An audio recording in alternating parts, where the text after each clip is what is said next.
Okay, Sunday, September 7th, getting back from the gym.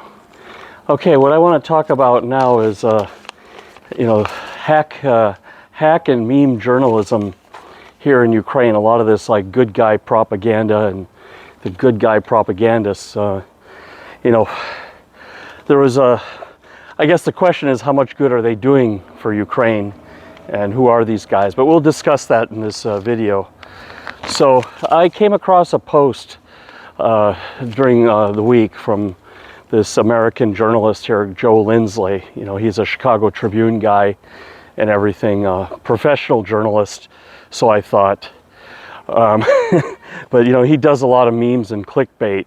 You know, he's trying to support Ukraine and everything. I just think he's going about it wrong, you know, because the people who support Ukraine already know what's going on, and you know, it's going to take governmental money and governmental initiative to save this country, and nobody's reading his stuff except fanboys, you know. So yeah, but there's a lot of these kind of journalists here, you know, doing memes and clickbait. So he posted something about India, like a picture of Modi saying, you know, I eat cow, but I still support Russia. And he doesn't really understand going deeper into that, like, oh, India is like bowing to Russia or something like that. You know, immediately things like, oh, Putin's got something on Modi, like, you know, he was in a hotel room in Moscow with some girls or something. But it's not like that. You know, if he would have done a little bit of reading and research, he might actually understand why India supports Russia. You know, so yeah, you're asking, Joe, like your post was asking, and you know, you're a journalist and you're supposed to actually do some research and search on Google like anyone else. Now, I actually know a lot about this because, you know, my parents are from India.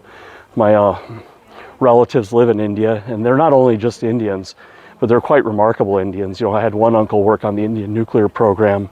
Another one of my uncles was an artillery colonel in the India-Pakistan wars. And I'll give you a little bit of backstory, you know, the history between India, Russia, Pakistan, and India, Russia, Pakistan, and America. So there have been 4 wars between India and Pakistan. And what is Pakistan? Pakistan was a part of India at one time, and the British decided to partition it. You could see it like Eastern Ukraine or something. They were mostly Muslim, like Eastern Ukraine was mostly Russians, you know. And so they decided to make them into a separate country, and right away India and Pakistan started fighting. And Pakistan is an Islamic dictatorship. You know, but it's a capable country. They actually also have nuclear weapons. I mean, they're the same Punjabi blood as the Indians, just a different religion and everything. But believe it or not, they're more alike. Indians and Pakistanis are more alike than different. And I wish they could have been unified. They would have been truly the great superpower if they weren't fighting each other, if there was just one India. But so in the wars in 65 and 71, ironically, you know, and India is the world's largest democracy, you know, with free elections, parliament, free speech, journalism, all this good stuff. America took Pakistan's side twice, you know, both in 65 and 71. They were giving Pakistan weapons, you know, intelligence, everything like the way America is supporting Ukraine. And India was getting beat up pretty bad. I mean, Pakistan got F-86 Sabres, you know, the M60 Patton tanks, everything from America. I mean, they got a whole treasure trove of modern weapons. You know, let me just make sure this mic is on. Yeah, it's still on. So, and India was getting beaten up. And you know who helped India fight for their freedom? Who helped the world's largest democracy and the most chaotic country in the world? Nothing like Russia. You know, complete polar opposite. It was the Russians. It was Khrushchev, I believe. It was, I don't know if it was Stalin. I think Stalin was already long gone. But I believe it was Nikita Khrushchev. I don't know which Russian leaders were helping India, but they gave India weapons, you know, gave India financial support. So that's the first, and it's institutionalized in India, because every time I go to India to visit relatives, I mean, even school kids will tell you this. They know the story. They know who helped India survive as a nation.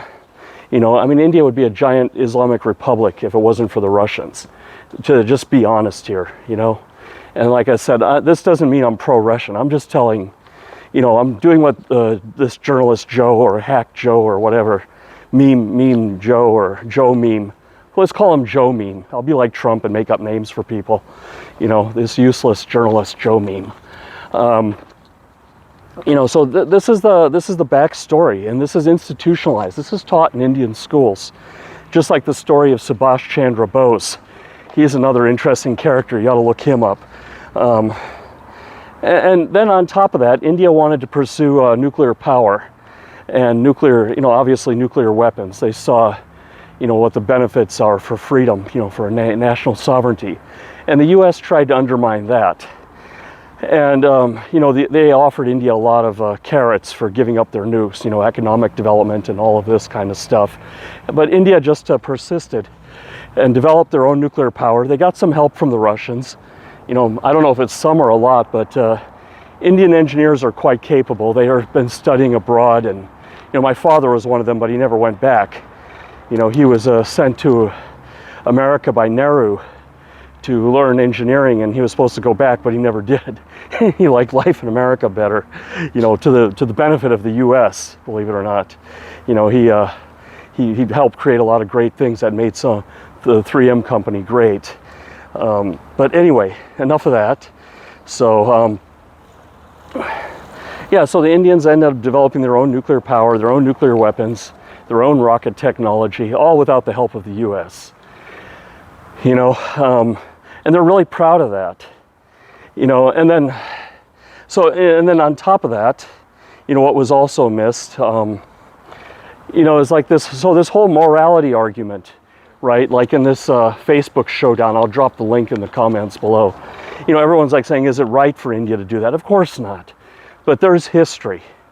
There's a reason why India is not backing down on their support for Russia.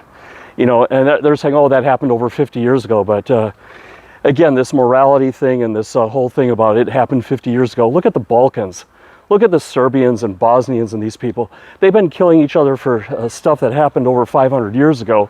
And you need to have like Americans there as like, you know, as school monitors, so they don't kill each other. You know, you need peacekeeping, and they had to reform the Serbian government a bit, do regime change, and fix all that up. In Bosnia, there was an ongoing war in the 80s and 90s, I think. You know, I don't know too much about that one. I know about Kosovo a lot, and that was, again, the same reason, like grudges that were, you know, centuries old. You know, so, yeah.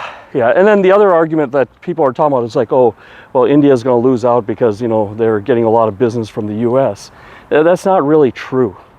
Yes, America is India's #1 trade partner, but let's talk about the Indian economy in a global perspective. The Indian economy is 80% internal, and it's growing like 8% a year. It's the fastest growing economy in the world. It's the 4th largest, and only 20% of that economy is dependent on exports. They're nothing like China or nothing like the other Far East Asian countries that have to hustle exports to the U.S. to stay afloat.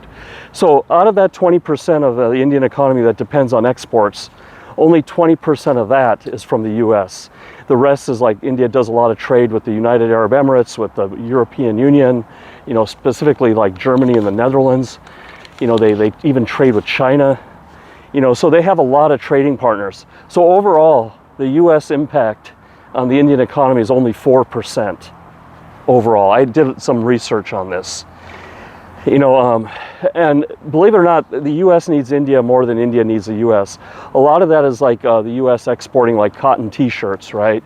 Or IT services, you know, at like a cotton T-shirt like $1 each. And then it goes to some skateboard company in America, and they put their, you know, they iron their brand on it, you know, like whatever Cool Dude skateboard or something. They sell that T-shirt for $20. So now that American company is going to have to source their T-shirts for probably a lot more money, because no one can do it as cheap as India, right? India's like, I think, #2 in cotton in the world, and they've got tons of cloth mills and all of this. I mean, that's like India's thing, is textiles, you know, more so than even IT technology. They're masters of textile. And So they're usually selling a lot of intermediate goods to the U.S. that that are to the benefit of American companies. Most of those profits end up back in the U.S.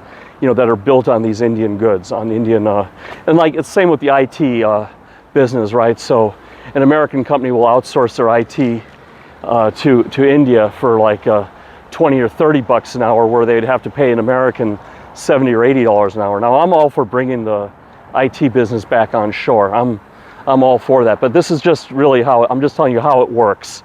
And so it's the American companies that will benefit from this low cost labor. And so what did Modi do? And this is where like Trump really screwed up. I mean, I voted for Trump, but man, I don't agree with him on how he handled Modi, because this was like a very, colonialist view that India is like some weak nation and, beaten down. He just incited an Indian nationalist, and like, if you have a little bit of Indian DNA, you have a bit of this Indian nationalism in you, even if you're not born there. But he's going out on the road. He made peace with China. Now India has fought China twice, Pakistan 4 times.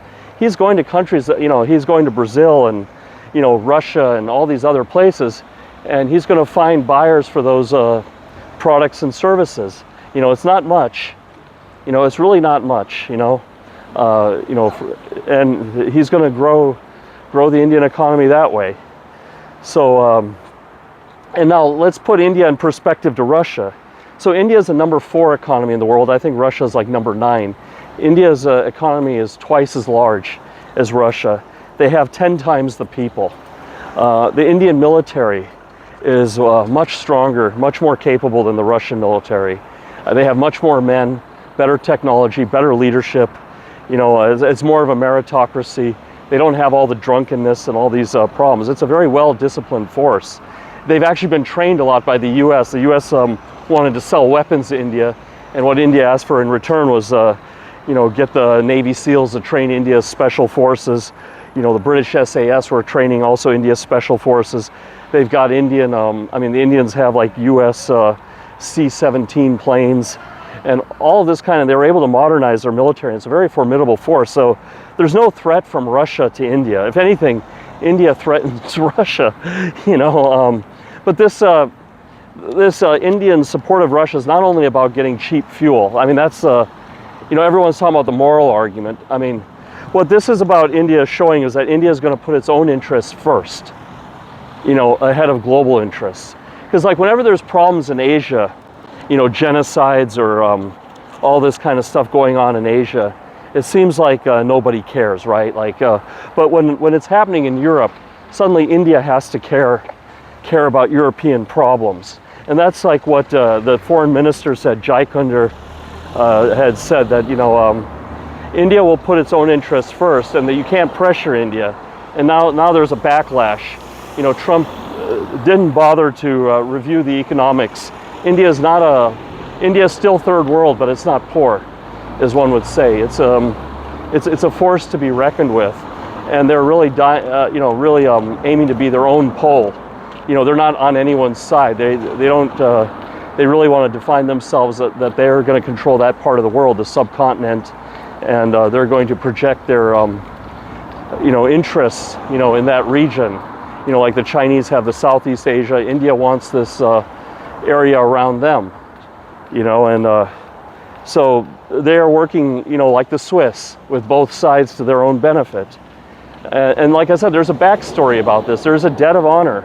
A lot of Indians feel some debt of honor to the Russians, for the 1965 and 1971. And I can tell you this is all very true, because like whenever I go to visit India, you see a lot of trophies, like in Meerut. It's like a town where my uncle had lived. It's an Indian military town. They have like all these M60 Patton tanks that they captured from Pakistan. They have pieces of the F-86 fighters they shot down, as trophies there. And they're very proud that they were able to defend their freedom by themselves, or with the, more or less, they got some equipment from the Russians, but they did all the fighting against an American-backed power and against American weapons. They're very proud of this. And then you have Trump going in there and trying to push them around. Don't trade. We're going to tariff you. But, you know, what are you going to do? Make the $1 t-shirt $1.50? You know, I mean, and like I said, if anything, it's going to be to the detriment of the U.S., you know, to the profitability of U.S. companies. You know, it takes a long time to switch, you know, and even to find American IT workers, it's hard. Even if you want to hire them, it's hard to find them. They get employed pretty fast. Even with all the layoffs, there's still, all the good ones get hired pretty quick. So even they don't need India for cost, they need India for capacity. You know, it's not even about a cost issue anymore.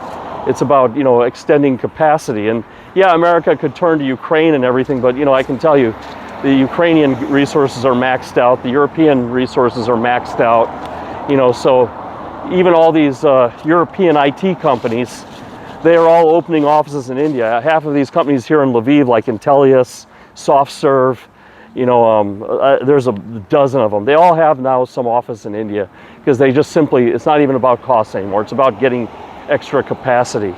So, yeah, so my advice is like, do your own research, you know, especially when Clickbait Joe or Joe Meme, I forgot the name I made about him, you know, post something. You know, these guys are not journalists. You know, they're not helping Ukraine. Ukraine needs real friends. Ukraine should be, you know, talking to Modi, who can talk to Putin, to at least back off the civilians. You know, back off all the, you know, targeting civilians here, targeting us. You know, that's the approach. They got to treat them like an equal, not like a subordinate. You know, but you know, there's still this like pervasive colonial mentality, and you know, it's a big disappointment that Trump, you know, approached an equal this way. You know, there's really 4 powers, or even 3 powers in the world, because I can't say Russia is really a power. They're kind of a extension of China now, but it's India, China, and America.